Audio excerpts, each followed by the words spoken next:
नमस्कार बच्चों, सुयस कोचिंग के ऑनलाइन क्लासेस में आपका स्वागत है। मैं उम्मीद करता हूं कि पिछला आप अच्छे से तैयार कर चुके होंगे। आगे का देखने के लिए आज की नई क्लास में अपन लोग विद्युत फ्लक्स की चर्चा करेंगे। हालांकि कल मैंने आपको बलयुग्म बताया था, बलयुग्म का आघूर्ण का व्यंजक भी निकलवाया था और कब अधिकतम कब न्यूनतम होगा ये भी निकलवाया था।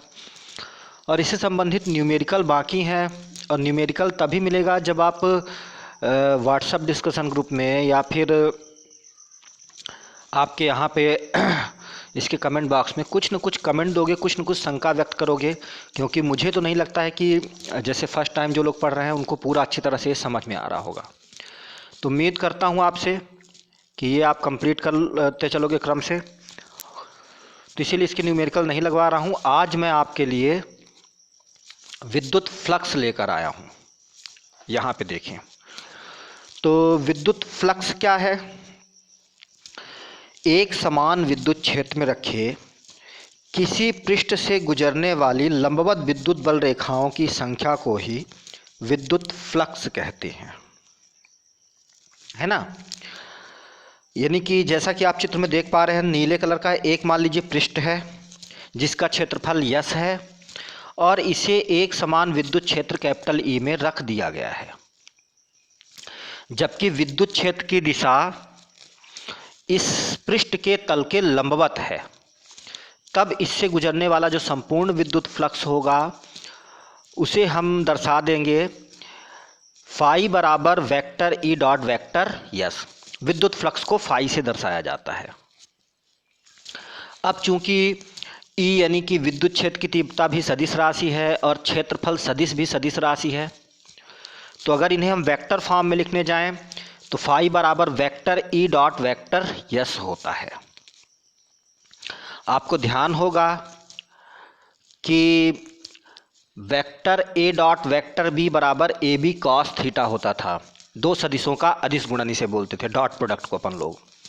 तो इसीलिए vector E dot vector S को हम फाई बराबर ई एस कॉस थीटा लिख सकते हैं, जहां थीटा क्या होगा, विद्युत क्षेत्र एवं क्षेत्रफल सदिश के मध्य का कोण होगा। ठीक है, अभी हम क्षेत्रफल सदिश के बारे में भी थोड़ी सी चर्चा करेंगे ताकि आपको समझ में आ जाए।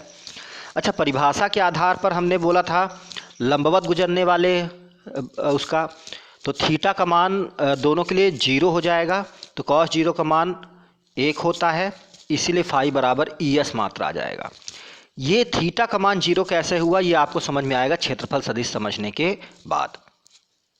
आगे इसकी चर्चा अपन लोग करेंगे, बहुत सारी करेंगे और हो सकेगा तो न्यूमेरिकल भी लगाएंगे। वो भी आपके कितना आप मतलब आज के होमवर्क का रिप्लाई देते हो उस पर रहेगा। आइए फाई के बारे में थोड़ी सी बेसिक बातें जान लें। यह अदिश राशि है। क्यों अदिश राशि है? क्योंकि दोनों सदिशों के क्षेत्र, विद्युत क्षेत्र और क्षेत्रफल सदिश के अदिश गुणन से मिल रहा है। और आपको ध्यान होगा जब दो सदिशों का अदिश गुणन होता है तो उससे प्राप्त होने वाली राशि सदैव क्या होती है? अदिश राशि होती है। अच्छा, इसका मात्रक क्या होगा? मात्रक निकालने के लिए आप विद्युत क्षेत्र की तीव्रता का मात्रक न्यूटन प्रति कूलम जानते हो, गुणे क्षेत्रफल का मात्रक मीटर स्क्वायर, तो इसीलिए इसका मात्रक क्या आ जाएगा? न्यूटन मीटर स्क्वायर प्रति कूलम। ठीक है ना, तो इसे भी याद रखिएगा। फिर इसका विमीय सूत्र निकालना हो तो विद्युत क्षेत्र की तीव्रता का विमीय सूत्र रख दीजिए, M L T inverse A inverse into M L T inverse 3 A inverse into क्षेत्रफल का विमा क्या होता है? एल स्क्वायर या L2। दोनों को जब गुणा करेंगे तो क्या आ जाएगा आपका? M L 3 T inverse 3 A inverse. ठीक ना। अच्छा, एक बात आपको और बता दूं यहाँ पे कि विद्युत फ्लक्स को फाई ई के द्वारा दर्शाया जाता है। क्यों? क्योंकि जब आगे हम चल के चुंबकत्व पढ़ेंगे, मैग्नेटिज्म पढ़ेंगे, तो मैग्नेटिज्म में भी फ्लक्स आएगा, चुंबकीय फ्लक्स आएगा। तो चुंबकीय फ्लक्स को सामान्यतः फाई एम या फाई के द्वारा दर्शाया जाता है, जबकि विद्युत फ्लक्स को फाई ई के द्वारा भी दर्शाया जाता है, या फिर फाई भी कर सकते हो आप। तो चूंकि यहाँ पे हम केवल विद्युत फ्लक्स की चर्चा करेंगे इसलिए इसे हम केवल फाई के द्वारा दर्शा रहे हैं। जब आगे आपका विद्युत चुंबकीय तरंगे आ जाएगा तो वहाँ पे दोनों प्रकार के फ्लक्सों की एक साथ चर्चा होगी, तब विद्युत फ्लक्स को हम फाई ई के द्वारा और चुंबकीय फ्लक्स को फाई एम के द्वारा दर्शाएंगे। तो इसलिए आप दोनों चीज़ें जाने रहिए कि फाई से भी दर्शा सकते हो और फाई ई के द्वारा भी आप दर्शा सकते हो, जैसा कि नीचे लिखा हुआ है। आगे बढ़ते हैं। अब अपन थोड़ी सी चर्चा करते हैं बच्चों क्षेत्रफल सदिश के बारे में। आपको 11th का अगर याद हो तो हम आपको क्षेत्रफल निकाल कर दिखाए थे कि क्षेत्रफल दो अलग अलग सदिशों के सदिश गुणन से प्राप्त होता है, इसीलिए ये सदिश राशि होती है। दो सदिशों के सदिश गुणन से सदैव सदिश राशि आपको प्राप्त होती थी और इसकी दिशा दोनों सदिशों के लंबवत होती है। तो आप एक कल्पना करिए कि मान लीजिए आपके सामने एक वर्ग या एक आयत रखा हुआ है ना। तो आप इसकी लंबाई को x डायरेक्शन में रखिए और चौड़ाई को y डायरेक्शन में रख दीजिए, है ना। यानी कि ये एक्स वाई तल पर अगर रखा हुआ है तो इसका जो क्षेत्रफल होगा वो इन दोनों के लंबवत होगा, यानी कि x अक्ष के भी और y अक्ष के भी, क्योंकि दोनों के क्रॉस प्रोडक्ट से क्षेत्रफल मिल रहा है लंबाई और चौड़ाई के, और क्रॉस प्रोडक्ट से मिलने वाला जो भी सदिश होता है उसकी दिशा सदैव दोनों सदिशों के लंबवत होती है। इसीलिए जो आपका क्षेत्रफल सदिश है वो सदैव तल के लंबवत रहा करेगा, किसी भी तल के लंबवत, या कि किसी भी तल से जिस बिंदु से क्षेत्रफल सदिश आपको ज्ञात करना है उस बिंदु पर जो लंबवत रेखा होगी उसी दिशा में आपका क्षेत्रफल सदिश होगा। ठीक है, ये तो तल की बात हो गई। अगर कोई बंद पृष्ठ होता है जैसे कि घन घनाभ या फिर गोला हो गया तो इसमें क्षेत्रफल सदिश सदैव तल के लंबवत बाहर की ओर हुआ करेगा, कभी भी अंदर की ओर नहीं होगा। अगर आप अंदर की ओर लोगे क्षेत्रफल सदिश को तो उसकी दिशा ऋणात्मक कर दिया करोगे, ऋण चिन्ह लगा दिया करोगे, पर अगर नॉर्मली इसकी डायरेक्शन क्या रहेगी, बाहर की ओर। और इस लंबवत दिशा का जो डायरेक्शन होता है उसे हम लोग नॉर्मल डायरेक्शन बोलते हैं, है ना। और इसे दर्शाते किसके द्वारा हैं, एन कैप के द्वारा। ठीक है ना, एन कैप का मतलब भी होगा नॉर्मल डायरेक्शन, और नॉर्मल डायरेक्शन किसी भी तल या किसी भी पृष्ठ पर सदैव लंबवत होता है। ठीक है, तो आइए इस क्षेत्रफल सदिश के आधार पर देखने चलें कि फ्लक्स हमारा क्या आएगा। तो देखिए, मान लीजिए कि कोई भी पृष्ठ है जिसका क्षेत्रफल वेक्टर एस है, जैसा कि पर्पल कलर से बना हुआ है, और इसके क्षेत्रफल सदिश को ब्लू कलर से वेक्टर एस के द्वारा दर्शाया गया है। अब इस स्थान पर मान लीजिए विद्युत क्षेत्र की जो तीव्रता है क्षेत्रफल सदिश के साथ थीटा कोण बनाते हुए है, वेक्टर ई है ना। तब यहाँ पे क्या होगा, वेक्टर ई और वेक्टर एस के मध्य का कोण कितना है, थीटा। तो जो इनका कुल विद्युत फ्लक्स होगा फाई बराबर ई एस कॉस थीटा हो जाएगा। ठीक है, क्योंकि फाई बराबर vector E dot vector S होता है। अब कुछ आपको ये चीज़ समझ में आ गई होगी।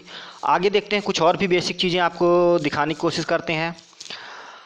अगर मान लीजिए कोई अनियमित आकार की आकृति हो, जैसा कि पर्पल कलर के चित्र से आपको दर्शाया गया है, तो हम इसमें क्या करेंगे कि अच्छा, इस पर मान लीजिए कि क्षैतिज दिशा में आपका विद्युत क्षेत्र वेक्टर ई है।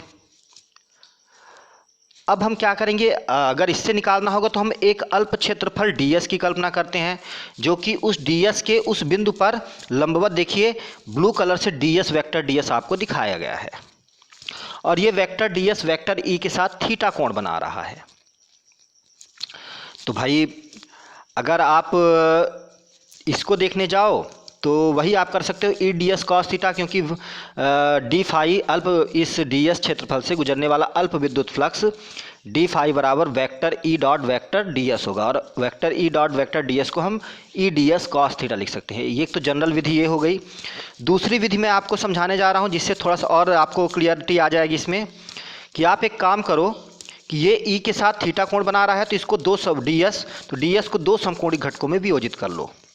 तो एक घटक थीटा के समीप वाला डी एस कॉस थीटा हो जाएगा और दूसरा घटक थीटा से दूर वाला डी एस साइन थीटा हो जाएगा, है ना।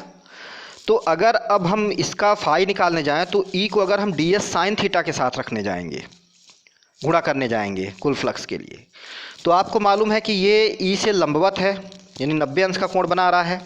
तो इस कंडीशन में थीटा का मान जब आप 90 रखने जाओगे तो कॉस 90 बराबर क्या होगा, 0।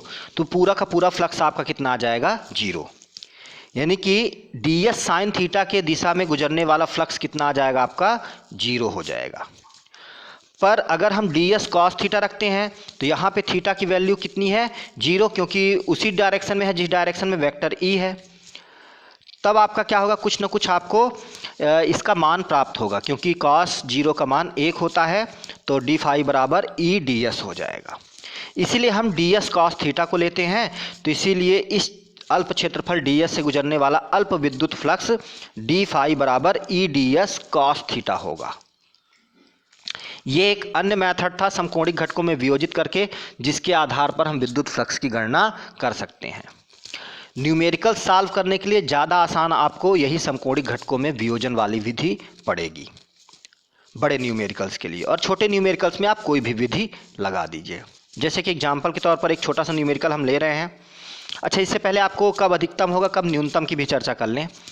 तो अधिकतम कब होगा, देखिए यहाँ पे कॉस थीटा आपका गुणांक जुड़ा हुआ है, फाई बराबर E D S cos theta होता है, और कॉस थीटा का अधिकतम मान जो होता है वो 1 होता है, और कितने डिग्री पर होता है 0 डिग्री पर होता है, जबकि न्यूनतम मान 90 डिग्री पर होता है ना। तो मैक्सिमम वाले पोर्शन को देखिए कि इसका मैक्सिमम वैल्यू तब होगा जबकि थीटा बराबर क्या हो 0 डिग्री। तो अगर हम डी फाई के सूत्र में E D S cos theta में थीटा का मान 0 रखें तो क्या हो जाएगा, डी फाई बराबर ई डी एस कॉस 0, और कॉस 0 का मान कितना होता है 1, तो इसीलिए डी फाई बराबर क्या आ जाएगा आपका ई डी एस। तो सबसे महत्वपूर्ण बात है कि थीटा बराबर 0 डिग्री हो, यानी कि जबकि क्षेत्रफल सदिश के और विद्युत क्षेत्र के मध्य का कोण क्या हो 0 डिग्री, यानी कि दोनों परस्पर क्या हो समांतर, तब इससे गुजरने वाला पृष्ठ से गुजरने वाला फ्लक्स क्या होगा अधिकतम। दूसरे शब्दों में हम ऐसा भी बोल सकते हैं कि जब किसी पृष्ठ का तल विद्युत क्षेत्र की तीव्रता के लंबवत हो तब इससे गुजरने वाला फ्लक्स क्या होगा अधिकतम होगा। ध्यान रखिएगा, यहाँ पे दो कन्फ्यूजन वाली बातें आ रही हैं, क्षेत्रफल सदिश और पृष्ठ का तल। तो क्षेत्रफल सदिश यदि समांतर होगा तब अधिकतम होगा, परंतु पृष्ठ यदि लंबवत होगा तब गुजरने वाला फ्लक्स क्या होगा अधिकतम होगा। जैसा कि नीचे वाले चित्र में आप देख रहे हैं कि वेक्टर ई के ही डायरेक्शन में इसका डी एस है, यानी थीटा बराबर 0 डिग्री है, तब अधिकतम है। तब इस कंडीशन में आप हरे वाले पृष्ठ का तल देखिए कि ई की क्या है लंबवत दिख रहा है आपको, है ना। तो कंडीशन क्या बनी कि क्षेत्रफल सदिश जब विद्युत क्षेत्र के समांतर हो तब अधिकतम होगा, या फिर पृष्ठ का तल जब विद्युत क्षेत्र के लंबवत होगा तब आपका फाई का मान अधिकतम होगा। ठीक है। अच्छा, न्यूनतम वाली कंडीशन को देखते हैं।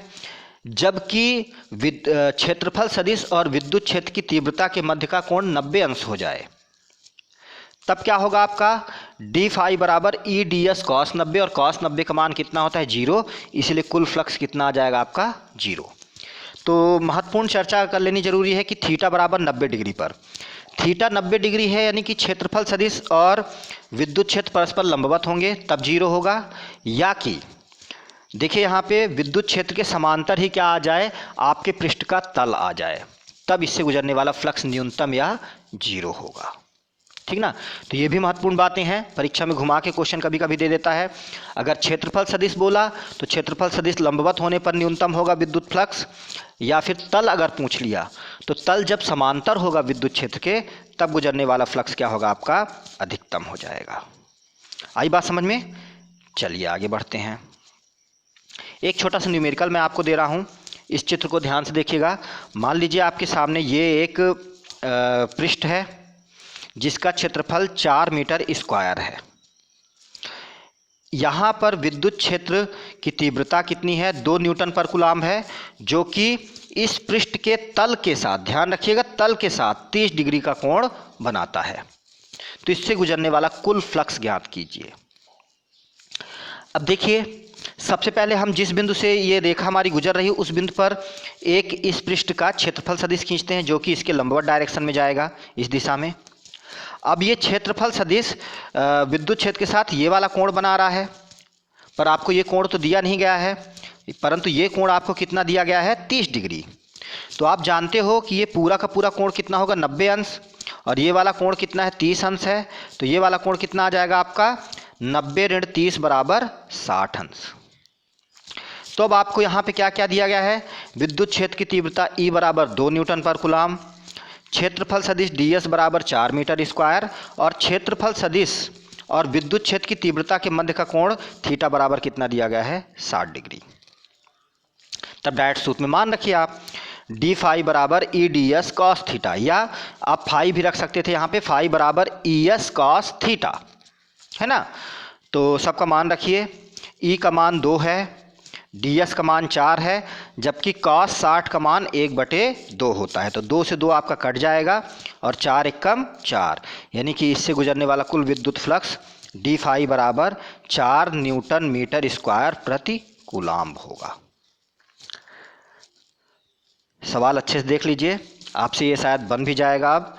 तो अगले सवाल की ओर बढ़ते हैं। एक होमवर्क है आपके लिए ये कि 2 मीटर भुजा वाले वर्ग को 8 न्यूटन प्रति कूलाम्ब के विद्युत क्षेत्र के समांतर रखा गया